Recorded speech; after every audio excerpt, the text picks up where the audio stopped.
Tanda pa ba kung paano isolve ang mga ganitong problems? Ito ay under ng ratio and proportion. Sabi sa problem, 30% is to 3 over 5 at 60% is to blank. So, pwede natin i-write ang given problem in fraction form para mahanap natin ang nawawalang value. Ano po? So, paano ba i-write? I have 30% is to 3 over 5. Yung 30 will be my numerator. So, I have 30 over 3 over 5 is equal to 60% is to blank. 60 over blank. Si blank, pwede natin lagyan ng kahit anumang variable. Pero ang gagamitin ko muna sa pagkakataong ito ay x. Then after that, i-cross multiply lang natin 30 times x, which is equal to 30x. Then 60 times 3 over 5. I have 60 times 3 over 5.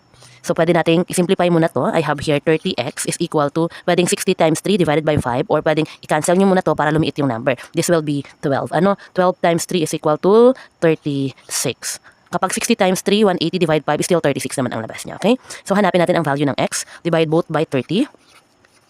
So, cancel. So, I have x is equal to 36 over 30. Kung ilo-lowest term natin yan, divide both by 6, I have 6 over 5. Lowest term na yun. Divide both by 6. Or, kapag mixed fraction, this will be 1 and 1 over 5. Therefore, ang value natin dito is either 6 over 5 or 1 and 1/5. Alin man sa dalawa.